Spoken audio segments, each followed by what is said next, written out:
Welcome to Spiricast. We are so excited to welcome Grace Moreau into the studio. Welcome. Thank you. I'm excited to be here. And we'll be discussing a lot about your upcoming book, Confessions of a Mormon Trophy Wife. Yep, that's right. Excellent. I'm very excited for that. I can't even tell you how much. And thank you for being here again. I think we should start out by talking about a little bit of your background, your journey, how you got to this point, and we'll go from there. Yeah, absolutely. So I'm what we call an ethnic Mormon, meaning that this goes back and back. I'm a sixth generation. Generations, yeah, daughter of Utah pioneers. So my story is just interladen with Mormonism and being raised in it. But mostly, professionally, I've worked as a musician most of my life. Recently, in the past few years, have pivoted over to writing full time. And it's been quite a journey. And my personal stories have just been so infected with the church that this is something that I pretty much had to do. Compelled and needed. Yeah, and it takes a lot of courage and a lot of vulnerability, as we had discussed, for you to be writing this book. As you said, confessions. So talk a little bit about what your original journey was, and then what was that epiphany to where you felt like you had to write this? Yeah, absolutely. So we weren't, I'm not from Utah originally, but we moved here when I was 5 from Idaho. When we did, it was a pretty big culture shock between Idaho Mormons and Utah Mormons. Mm-hmm. And throughout the years talking to Utah Mormons, there's some very big differences. And this culture shock went on for 20, 25 years. It just kept going. We kept finding all these differences. But essentially, when I was about 10 years old, my father, he had sort of a faith crisis. He was called to be an elders quorum president, and he was all in with the cool kids, and my brother was in with the cool kids, which were the bishopric son and his other friends. And they had a falling out because my dad found that people in the church were not getting help, that were not a part of this certain cliques. And he didn't like that. So he called out the bishop, and that didn't go over too well. And anyway, long story short, I'll go into this in the book in great detail, but the effect that it had is that I had to watch my brother be ostracized from his friends, from, horrible things happened to him. And over the course of a few years, I had a front row seat to watching my brother break. And it has been tragic. And he went on to have a very tragic life, which I will go into some details about. And eventually I actually have another book that is his book, that is his story.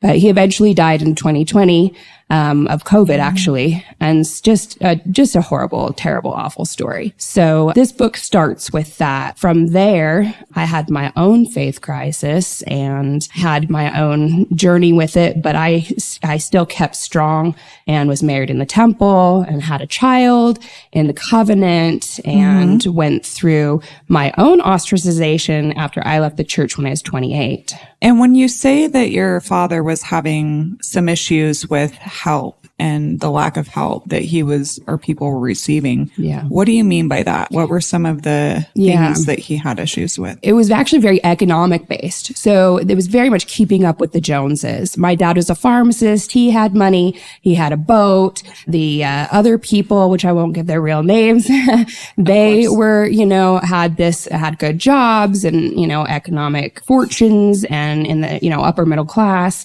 And the people who were struggling financially, who were poor, who were not treated the same. And my dad was not okay with that. Very much a class issue. Yeah. It got to the point where one of my memories from this is, my dad's my hero and always was, and he's an amazing man.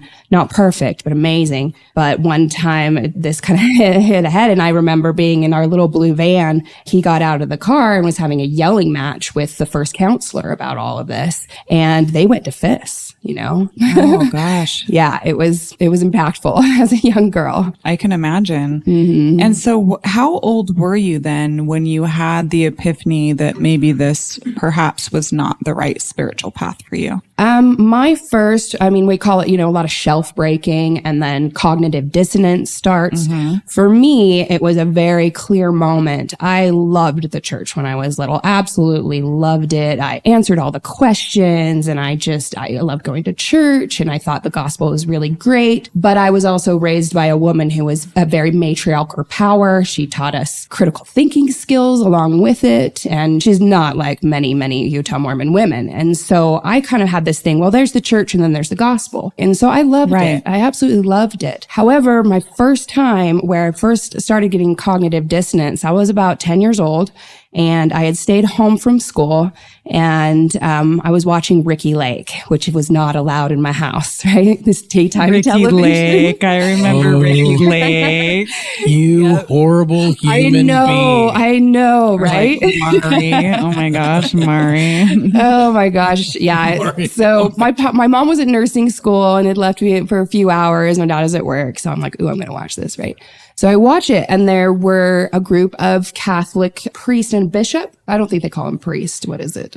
Catholic priest. Yeah. Okay, good. Thank you. Yeah. Yeah. So priest and a bishop. And then there were a group of, LGBTQ gay people. And, I watched it and they, they're fighting and the Catholics are saying, you're going to hell and it's wrong. And, the gay people were saying, no, we're born with this. And, and this whole fighting thing, this is way before everything blew up in, 2008 and so forth. And I just had this feeling and I was like, I got into it and I was like yelling at the priest and I was like, you're wrong, you're born with it, this is okay. And just that little girl intuition, which has always been strong with me, just told me what my view was on it. And I remember thinking very clearly, I was like, wow, I'm so glad I'm a part of the true church that doesn't do that and we're not like the Catholics. Well, I know, right?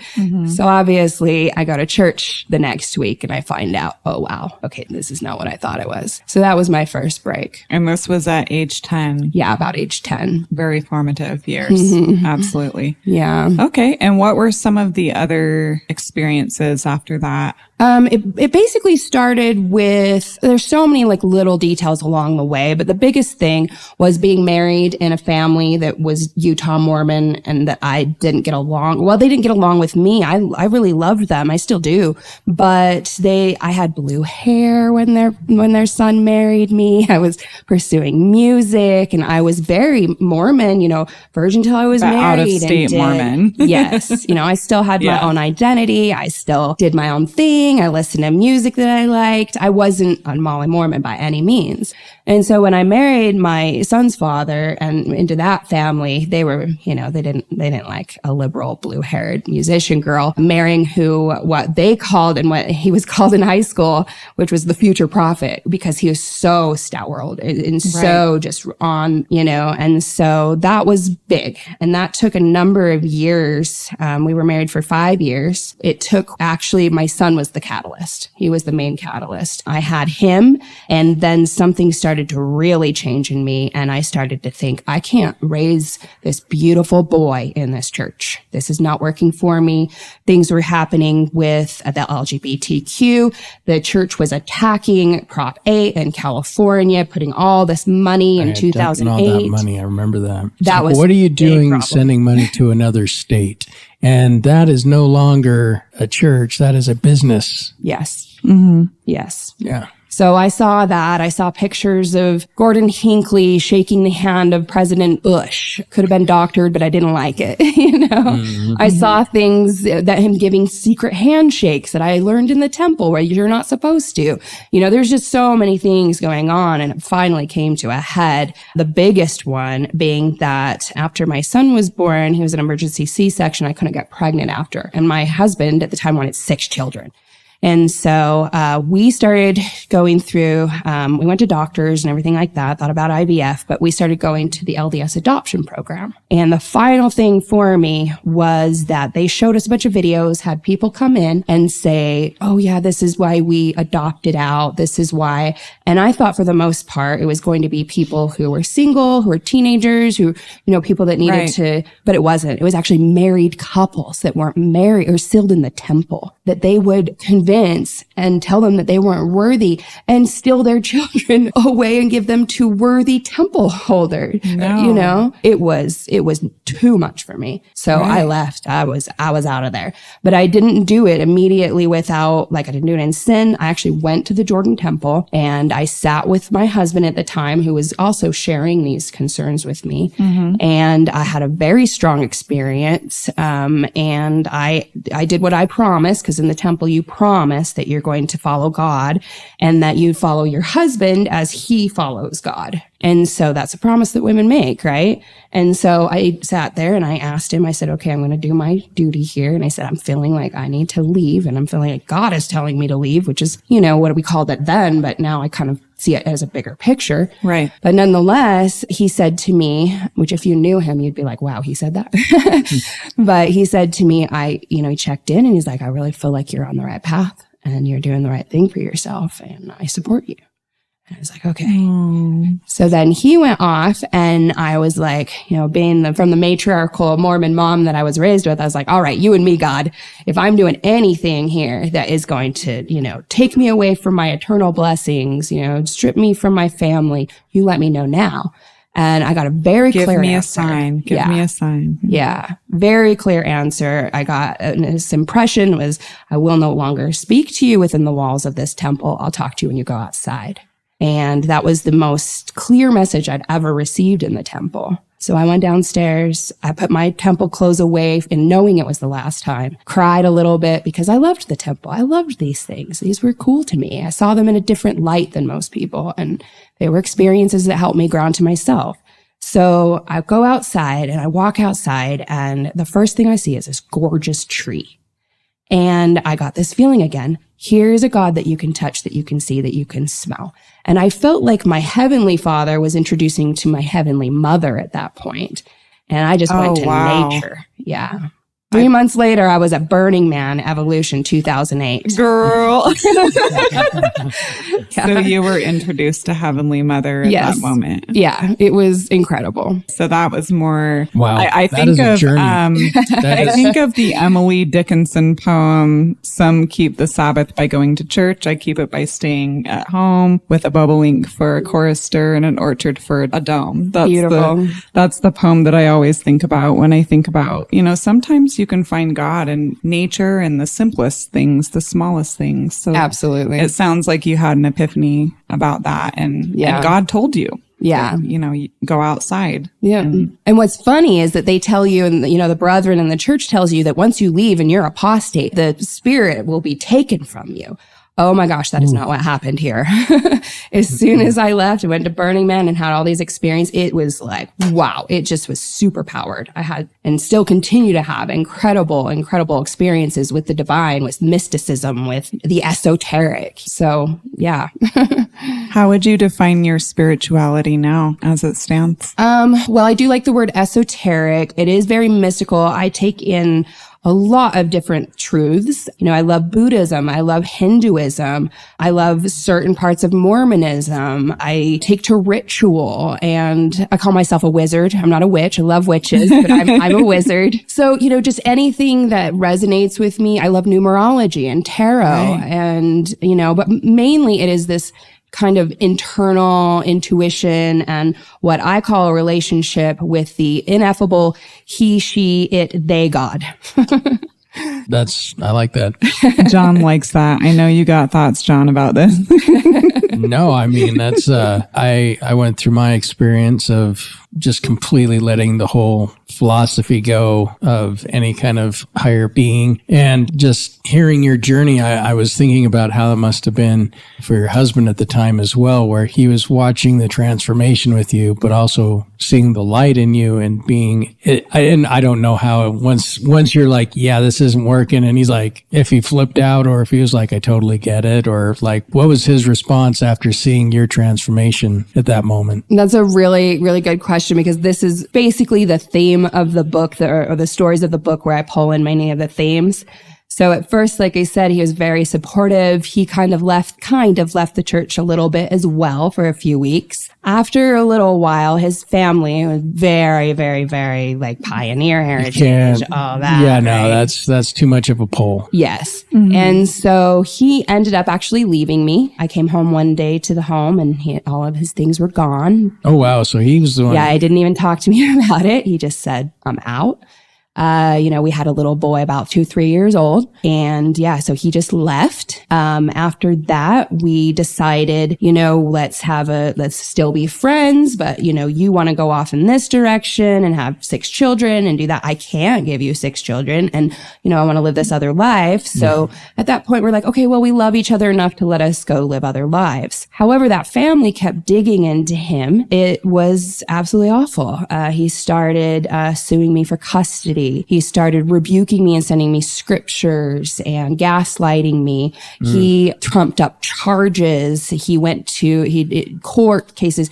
He spent thousands, maybe hundreds of thousands of dollars attacking me in court, calling DCFS, calling the police, anything that he could do. Is it to bully you to come back, or was it just to have control? Just the control. He wanted my son. He wanted my son, and he wanted to be the guy in charge, like he was raised to be. As the family would push him into that. Yeah, oh, and you're the after masculine. him having said, like, I support you. Yeah. At the temple. Well, deep down, he probably did, but the pressures from the outside, and then it just poisoned his mind, which, and then not by his fault. It's just when you have that many close outside factors poking at you, I can see that. And that's exactly it, because, going over, this has been very difficult to write because, this is my family. This is my son's father, and I don't just talk bad stuff about him and say his sins. I tell mine too. There's a reason why it's called Confessions. But anyway, the whole point and the way that I write it is, and I think about this word Grace, my first name, in that, it's not intended to say, this person was mean, this person is bad, look at their sins. It is intended, and I'll use terms and definitions throughout the entire story that point back to the system, that point back to how they raise these men. Have you guys seen Under the Banner of Heaven? Yes. That really touches on that, this, I think the line is, this church creates men like this or something, it has great men in it, also is a wonderful and great place for predators to hide and controllers to hide and narcissists to hide, of both sexes, really. So it points back to the system. It points back, it's very much a book that is demanding accountability from the apostles, from and a you're prophet. peeling back the veil and you're looking into these underpinnings. Yeah. It takes a lot of courage. What was the point where you realized that you have to tell this story? It was about 15 years ago when all this was going on. Like I said, the custody battle lasted 5 years. It nearly took me. It destroyed my ability to become self-sufficient financially myself. The book will go into the economic troubles, because this is all going on during this recession and, everything since 2008. When money was just falling out of the sky. Yeah, where it was so easy to get a great job with a living wage, So this is the 1950s.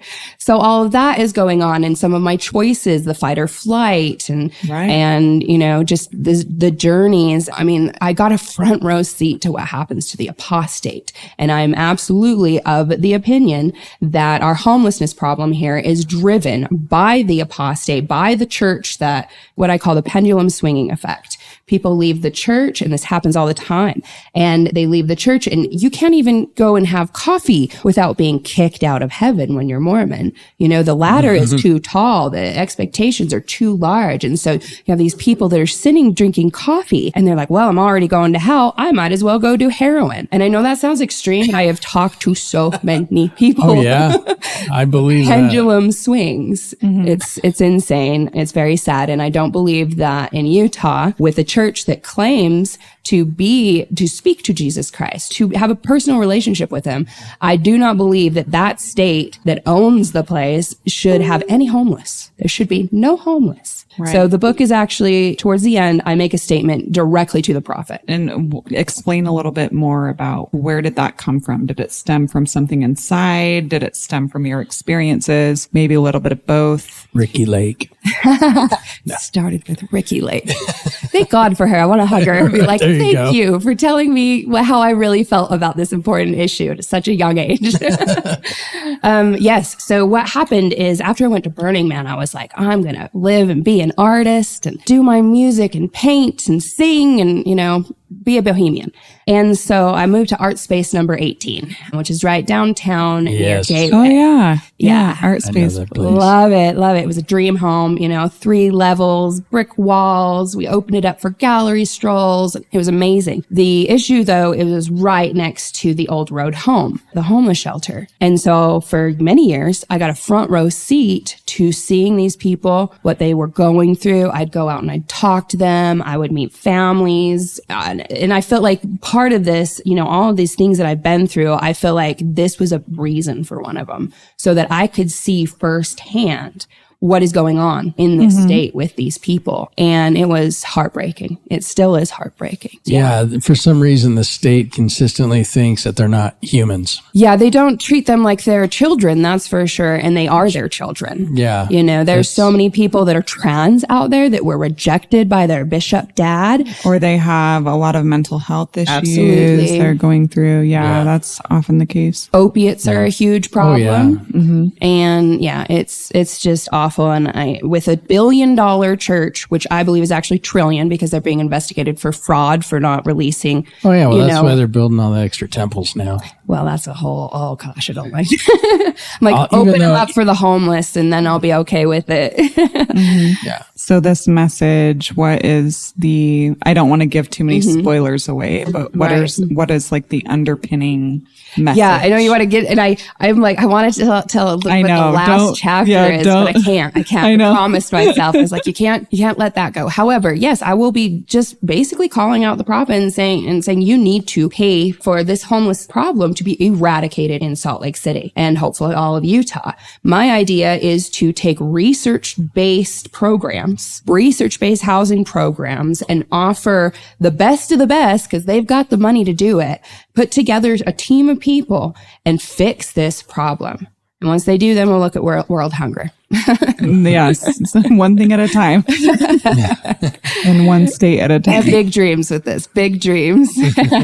I love it. So you started writing this how many years ago? 15 years ago. 15 years ago is when it started, that spark. Yep. Okay. And what are your plans for release? So this is my first podcast because I love you guys. And I was like, knew I'd be safe. What? Yeah. I'm like, first of all, I need to go to my people and get like, this little bit of like. We got you, girl. Yeah. A little bit of, safety and comfort, little preaching to the choir going, because people are going to rile against it. They're going to rile against it. I've already had people do that and say, oh, it's not the church's fault. Oh, well, that's just everyone, all the apologetics, all this stuff. And that's why I use so many psychological terms and definitions. Clearly state here, I'm going to put them in bold along with the pictures and they can go reference all this stuff. And it's important that they see that this isn't just some upset little girl that lost her brother because, and the mean Mormons, it's not that at all. This is a systematic problem.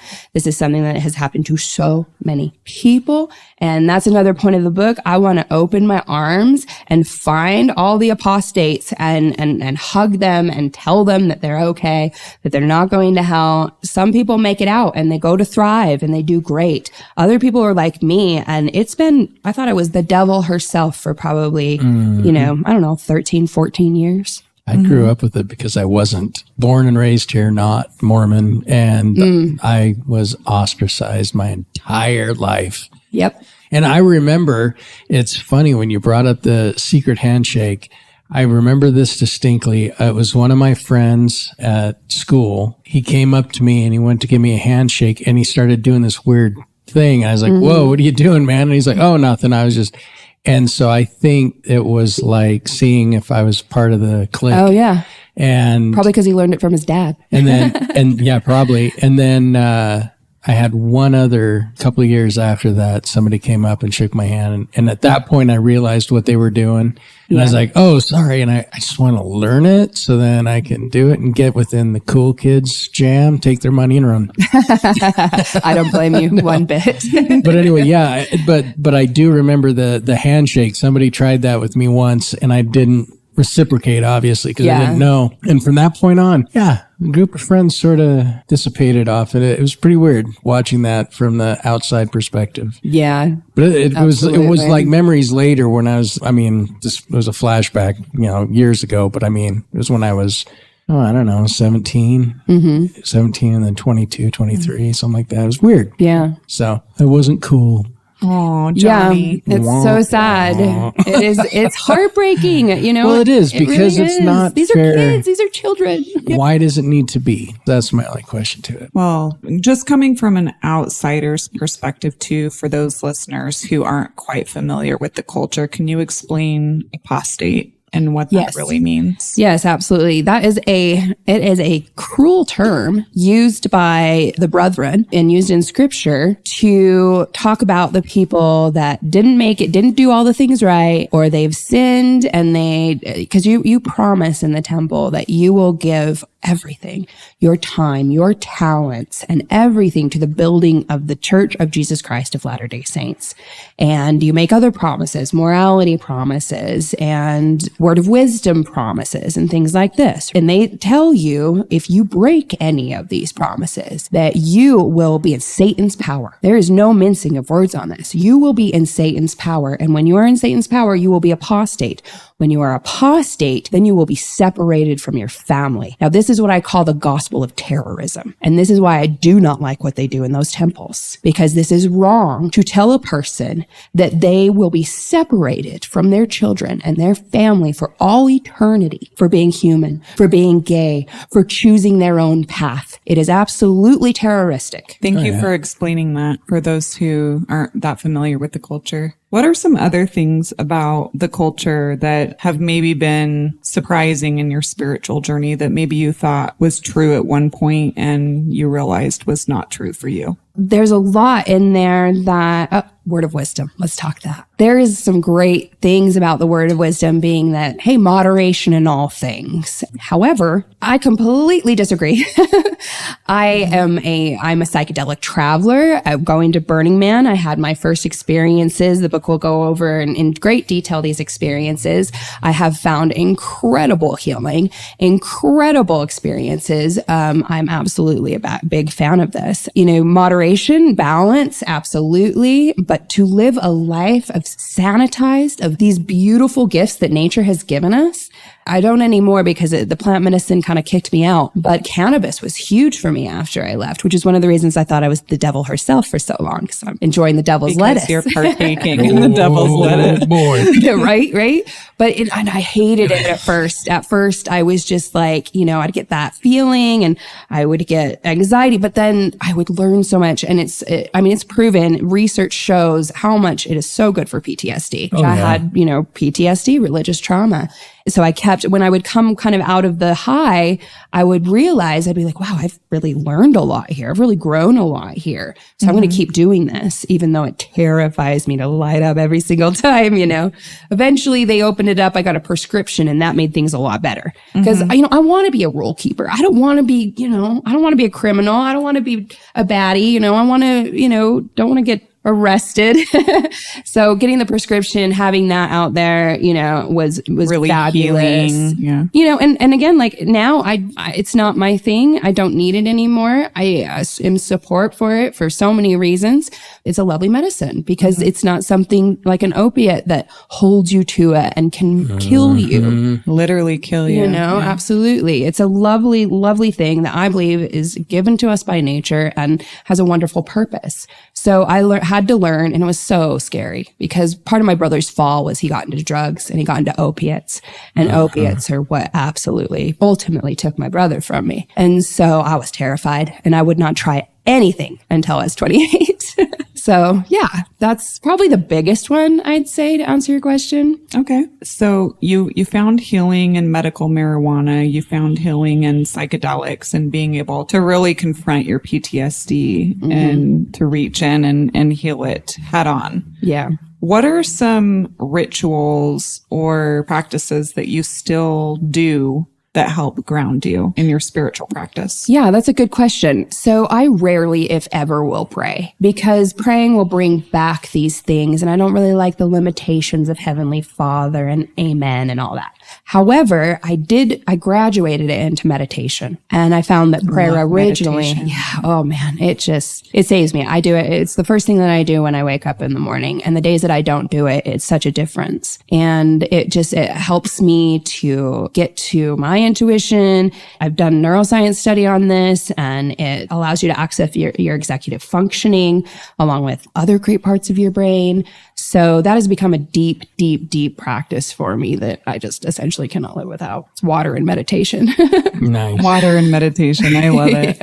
But yeah, it's the beauty in being able to silence everything so that you can make those neural connections too. Like even in the car the other day, I found, you know what? I'm not going to listen to music. I'm just going to sit in silence. Yeah. Because I need that. I'm craving that. Sometimes you find the biggest epiphanies in that silence is what I've discovered. Yeah, I drive with no music on usually. Yeah. That's and when you think about Zen meditation too, you can be practicing meditation while you're sweeping the floors. Like that is literally the symbol, right? So I often find that I'm doing it whilst doing daily activities like cleaning. I don't know why, but yes, there's something about neuroscience cleaning. With that. Yeah. Cleaning is a real good meditation. You know, I have a old friend that I'm just reminded of that used to vacuum the floor to meditate. Yeah, exactly. Like make it all Zen, like his little Zen garden, you know? That's me. Buying the plush. That's me. I'm like, we have this joke where if I'm really stressed or frustrated, I'm like, babe, just tell me, bitch, go clean. Because seriously, not to be derogatory, but it really calms me down. Yeah. It was her suggestion. It was my suggestion. Yeah, I get that it's not. Go clean. I tried it once. It didn't work. It pissed her off even more.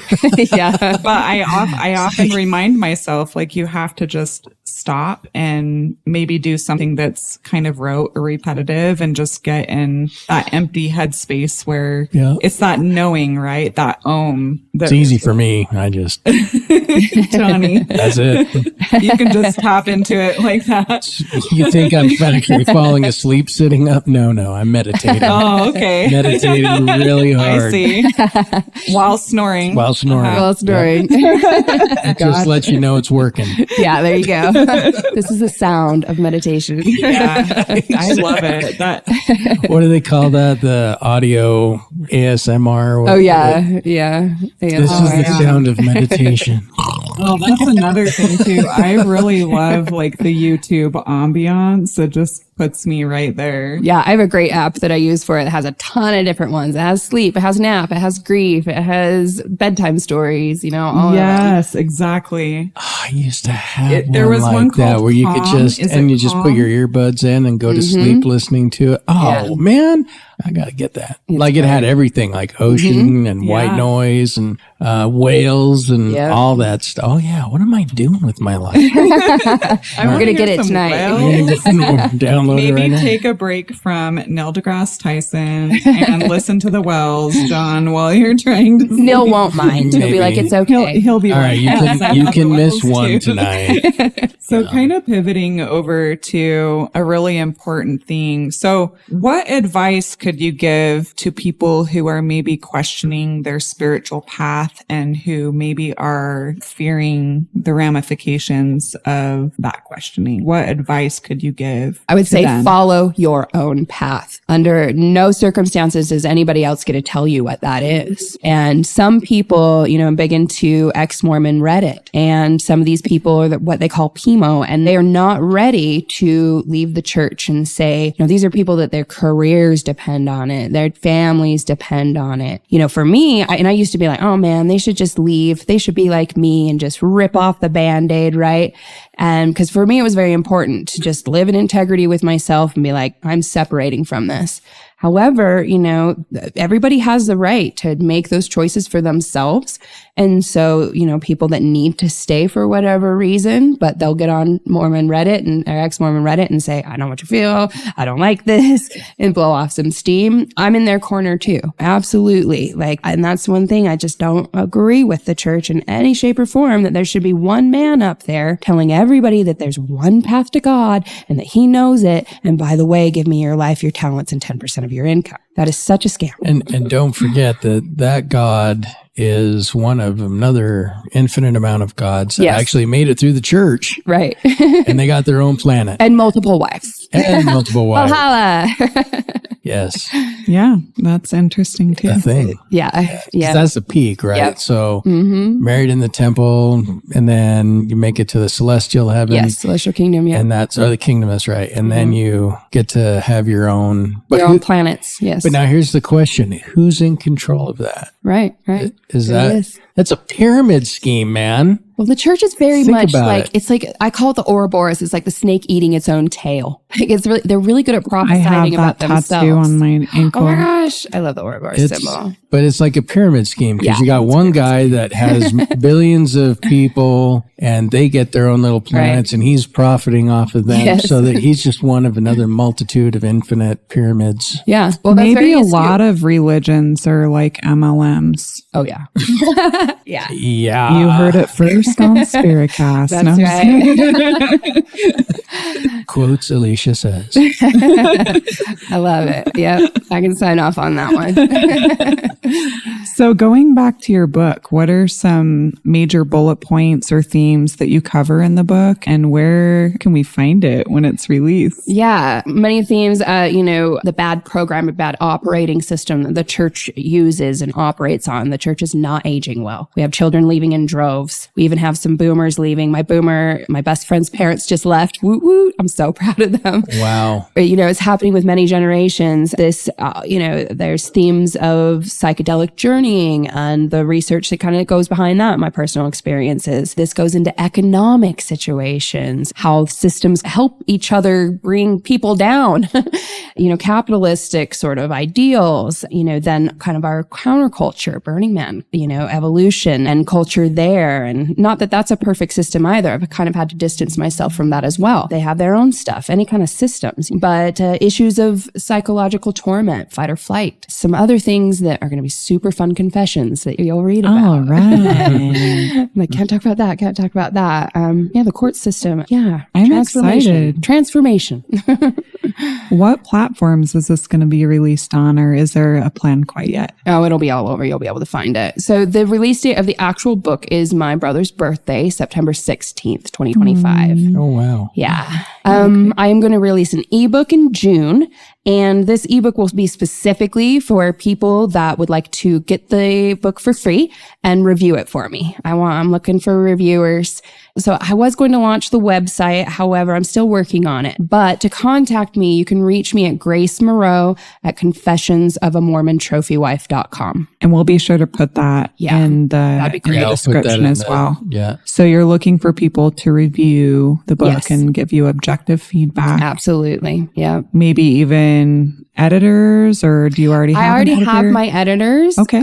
But there's a possibility. I love the editing process. Some people do it 2-3 times. I may be continuing to do it.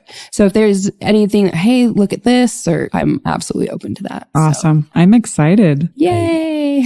So Grace Moreau, remind me of the email again to contact you. Grace Moreau at confessionsofamormontrophywife.com. I have a feeling that this book is going to make waves, and I will be You think? right. Yeah, you see why I needed to go to my choir first. Exactly. We got you. Well, I'm excited, and we're here to support and promote, and Thank let's you. definitely talk about what we can do to help. Thank you so much. You guys are amazing. Awesome.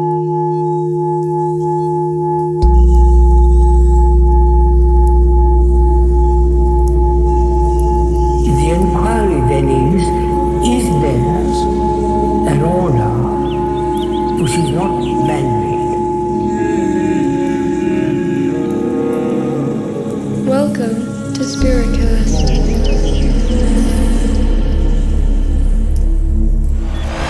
You're listening to UM Radio.